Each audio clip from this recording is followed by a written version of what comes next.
Well, this is Apostle Michael Davis, and I'm joining you live on the way home and just asking God what to talk to you all about. Well, this short subject that I'm going to talk to you about is about fatherhood. Yeah, I'm a father. I have 7 children, 4 boys, 3 girls. And no, I don't have a whole bunch of baby mamas out there. I have one wife that we had all 7 of our children from. I'm happily married, 16 years, love God, love my wife. God brought her to me when I least expected it. And glad to be husband and father, leader of my family and leader of God's business.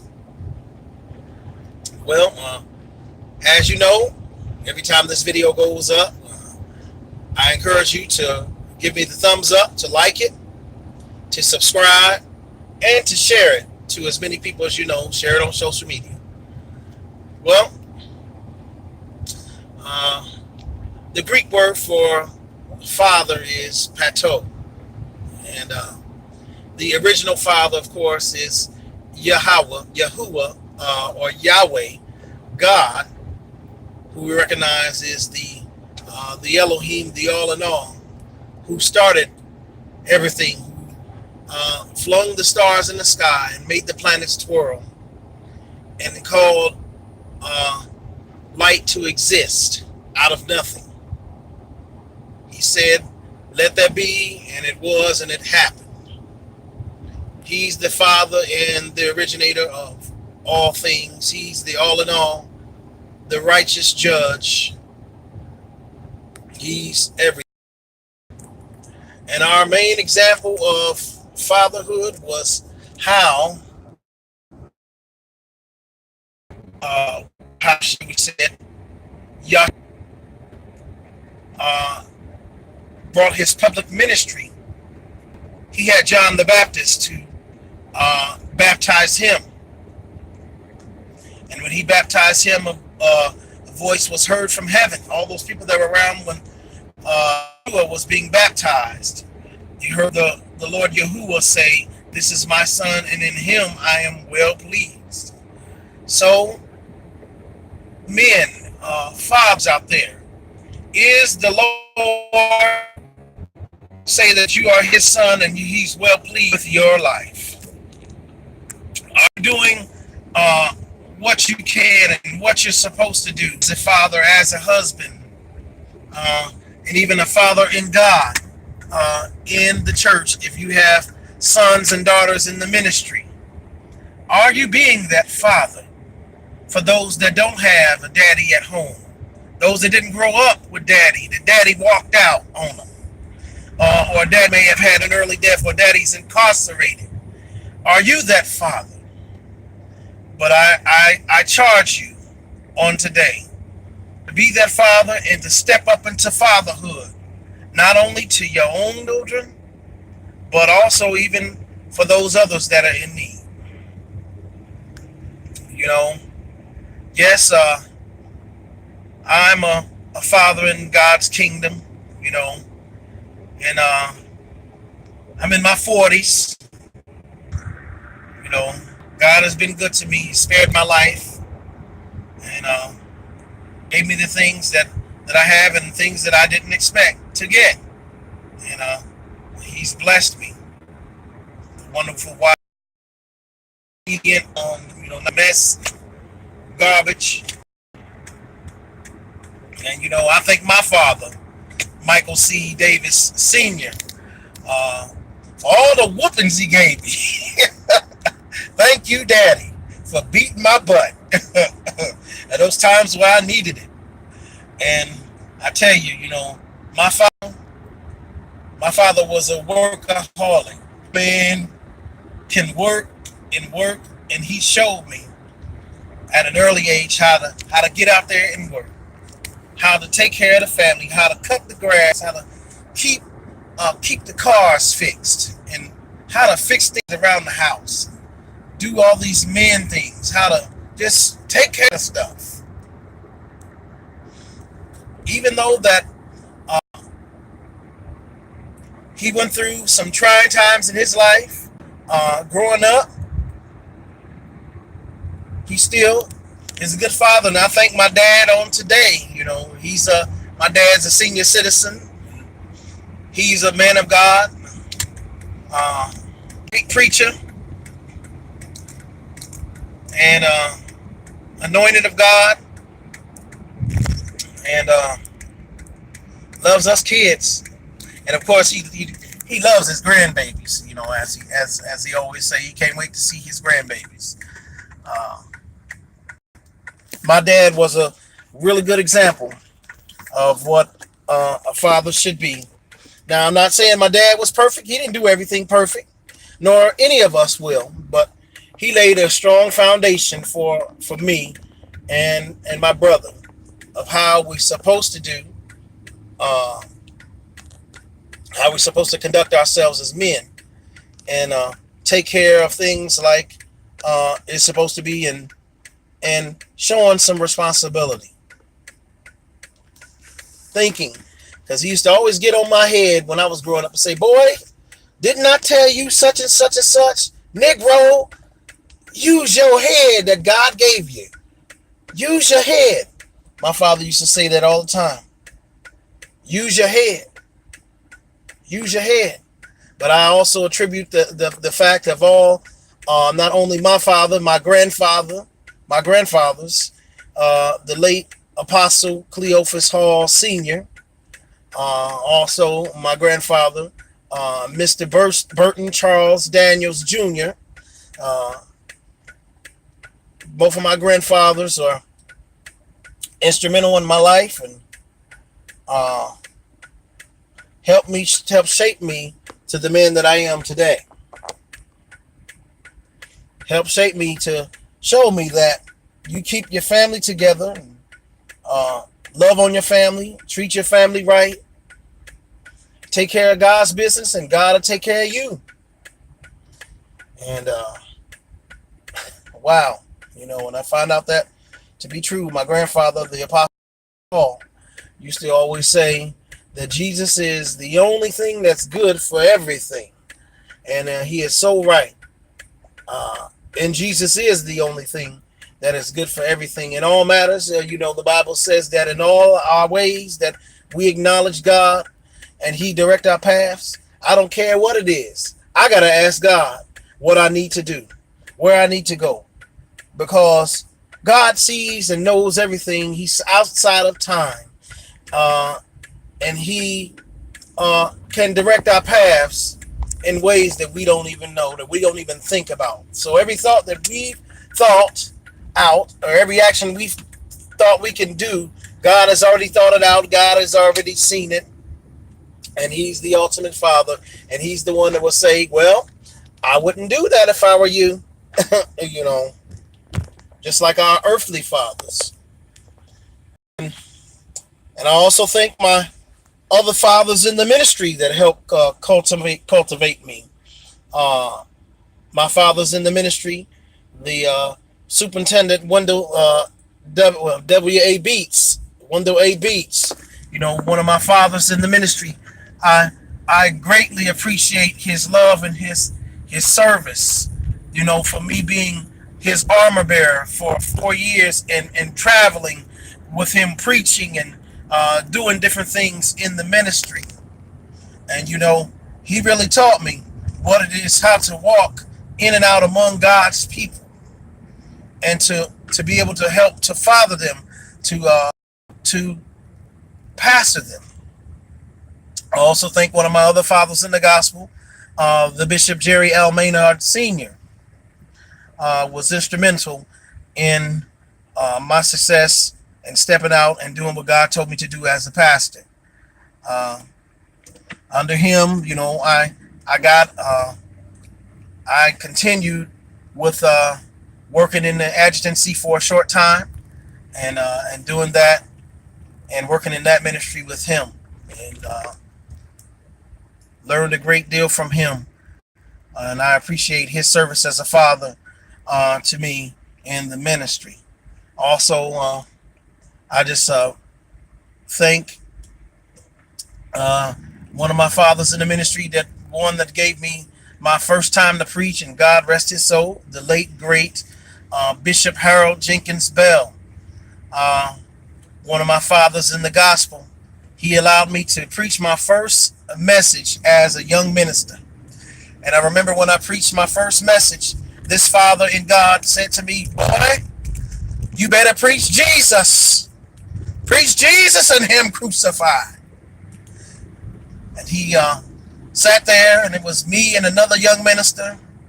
We were preaching on a Friday night at the church, and Bishop sat there, told us what scriptures we needed to come from, and preach Jesus. He said, "Now, boy, don't leave Jesus on the cross.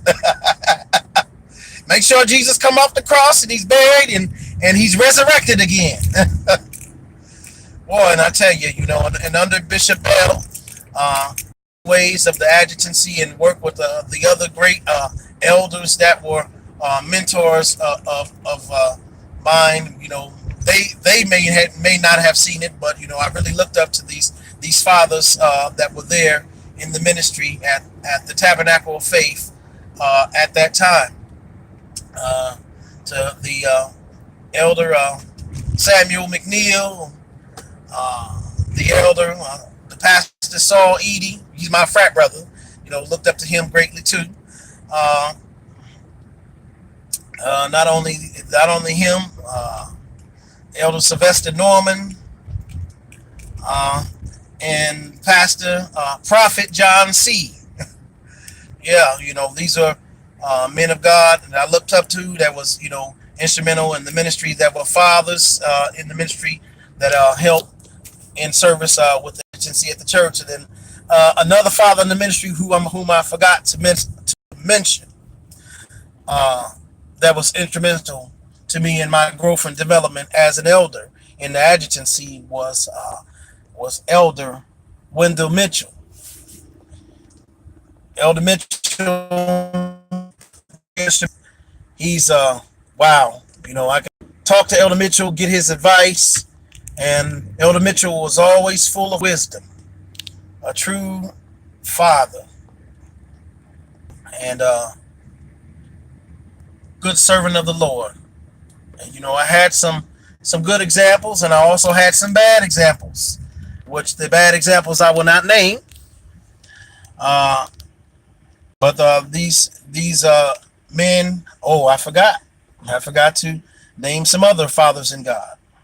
But these were other men that were instrumental in the ministry in the early development.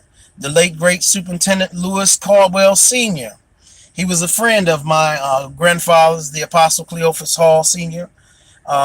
When the Superintendent Caldwell Sr. was a young man, my grandfather, the late great Cleophas Hall, took him under his wing. And Superintendent Caldwell would come to Indiana and run revivals at my grandfather's church. And I remember greatly, even when I was a young child. And when I came to Tennessee, my granddaddy told me, "Now, when you get down there, you look for Elder Lewis, and go to his church. That's one of the men I trust." And I did just what my granddaddy said. And I served under Superintendent Caldwell's church for 3 years while I was here in school. And God blessed me. God blessed me being young in the ministry, learning the ways of the church and all of that other stuff. Wow. My. So what's important about fatherhood? Fathers, they love, they nurture, and they're supposed to teach and train and equip those to be prepared even without them, for life without them. the Bible says that a father leaves an inheritance for his children. So all of you all that are fathers out there, inheritance for your children. It's spiritual, definitely, but also leave that natural inheritance. Make sure you take care of your business. You know, have your life insurance policy in order, your burial plot, all of that, your living will. Have that stuff in place. So if something ever happens to you, that your family is taken care of. Because we've seen many things in the celebrity world where the celebrities did not have all of their stuff together, and their family is fighting the states in which they live in probate to get access to their family stuff, their father or mother stuff. Well, I said to you that fathers must nurture, teach, and train and equip their children, whether natural or spiritual, to function when they're gone. And the reason why they must do that is like creating progeny, putting the seed in the ground. The seed goes in the ground dead. It's fertilized. No, it grows, it sprouts, it's fertilized, and then it's able to continue to bring forth more fruit. So we look at fatherhood as something very serious now, because fatherhood in this day and age is an unpopular thing, especially for black men. A lot of black women are single out here without men, because their men are either in three categories. They are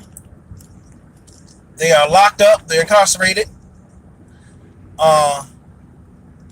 they're not present, or not present. And when I say not present, I mean as in either a deadbeat dad or just dead, deceased. The other is that they're homosexual. That's the other way. So fatherhood is equally important in motherhood, because if there's no father in the house, the young men tend to not know how to operate as, and the daughters of those fathers do not know how to pick the right men, to have the right men to be her husband or her mate, because the fathers must have the girls to be able to reassure them and tell them that they're beautiful, and that they just don't give themselves over to just any man.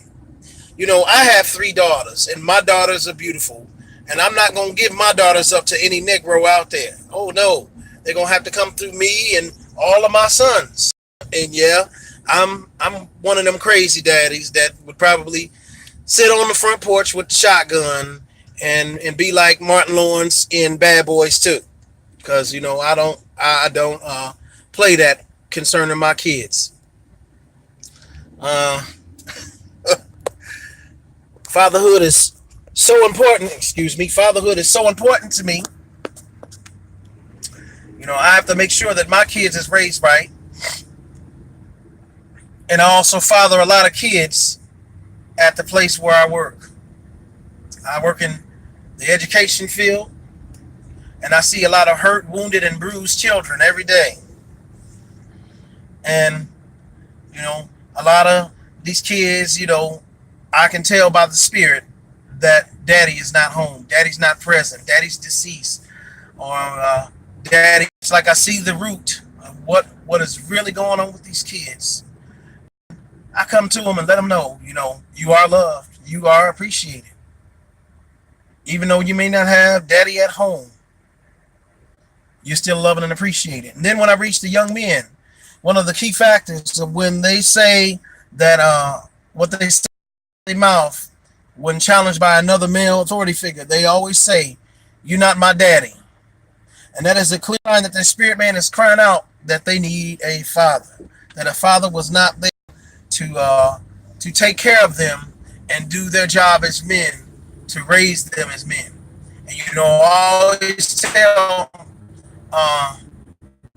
told my wife and other people concerning my sons, I said, I'm not raising punks. I'm raising, because my daddy didn't raise punk. My daddy raised men. When it comes to me and my brother, he raised men. Both of us work hard, take care of our wives, make sure stuff is together, and we also assist with other people. And I'm not bragging or boasting, but it's sometimes things are just, I love being a father. I'll say it like that. I love being a father. I enjoy the company of my children. I love going out as a family and having fun. Because, as a father, and those times when your kids are growing up, especially in the times of puberty and teenage years, they always remember those times when you were at their game, when you came to their school and saw them in the play or something that they school, and you was right there on that first row with their mama, clapping your hand, saying, that's my son, that's my daughter, they doing good, and you stick that thumb up and say, right on, doing good. So I'm a happy father. I'm going to my son's football game tonight and go watch him smack people around the field. Go ahead, Chunky. Yeah. And I'm sure, my dad, when he sees this video, when he comes here, he'll want to see his grandson smack people around the field too. But fatherhood is beautiful. Fatherhood is wonderful. I would urge you, every man, God has put in you the ability to be a father. Don't just be a daddy, because any man with a penis can be a daddy, can just be a sperm donor. But be a father to your children that don't have a father or a father figure in their life. And the reason that I say this, because this is one of the duties of men, what God calls us as men to be. If we men, especially black men, will get in our rightful position and stay there, then the women wouldn't have to do our job. Then it wouldn't have to be these crazy messages we hear on Father's Day that a lot of the preachers in traditional religion preach. But I encourage you, fathers, to be good fathers out there. Take care of your business and encourage these young boys, mentor young boys. Now, don't be no pedophile, because if you a pedophile, yeah, you nigga, you deserve to get locked up. You deserve to get put away. Don't be out here touching on these kids. Because if you're doing that, shame on you. Shame on you. But I tell you, as a father myself, that I love you all people out there, and I encourage you, men, to step up and be fathers. Bless your children, whether they be natural or spiritual. Love on them, care for them, and encourage them, because they need it. And that's the thing that they will remember for a lifetime. Be blessed, y'all.